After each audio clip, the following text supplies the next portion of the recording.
সোহেল হাসান গালেব আমাদের হৃদয় স্পন্দন রাসূল সাল্লাল্লাহু আলাইহি ওয়াসাল্লামের শানে বেয়াদবি করেছে। তথাকথিত আবু বকর আলেমের ফাঁসির দাবিতে সব বাংলার জনগণ ফুঁসে উঠেছে। কিছুদিন যাবৎ যে সকল নাস্তিক মুরতাদদের আস্ফালন শুরু হয়েছে, এই সকল রাখাল রাহাত, এই সকল নাস্তিক সাতবার রাসূলদের পেছনে কেন আছে আমরা জানি।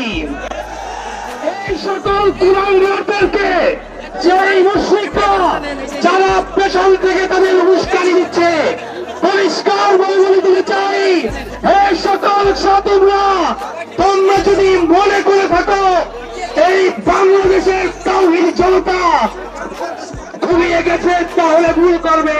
যেমনি ভাবে স্বৈরাচারী শেখ হাসিনা পালাতে বাধ্য হয়েছে, একই ভাবে এই শেখ হাসিনার নাতিপুতি, এই শেখ হাসিনা যে সকল নাস্তিকদেরকে তৈরি করেছিল, ওই সকল নাস্তিক কুলাঙ্গাররা আজকে আমাদের এখানে বিশৃঙ্খলা সৃষ্টি করতে চাচ্ছে।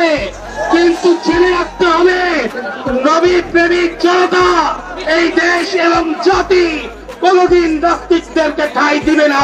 ভারত এবং ইসরায়েলের দালাল এই দেশের মুসলমানদের রক্ত যার হাত রঞ্জিত হয়েছে, শেখ হাসিনা সেই দাবি মেনে নেয় নাই। আমরা ভেবেছিলাম 2024 সালের 5 আগস্ট বাংলাদেশ স্বাধীন হয়েছে।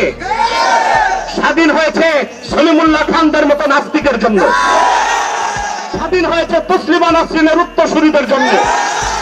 আমরা স্বাধীনতা পাই নাই। এই বাংলাদেশে আল্লাহ তার হাবিব মুহাম্মদ সাল্লাল্লাহু আলাইহি ওয়াসাল্লামের আরশচুম্বী সম্মান মর্যাদার বিরুদ্ধে বাক স্বাধীনতার দোহাই দিয়ে নাস্তিকরা যখন তখন বেয়াদবি করে, তাদের শাস্তি যদি না হয়, আমরা মনে করি মুসলমান এখনো বাংলাদেশে পরাধীন। 47 আমরা স্বাধীন হই নাই, 71 স্বাধীন হই নাই, 5 আগস্ট স্বাধীন হই নাই। আরেকটা বিপ্লব হবে,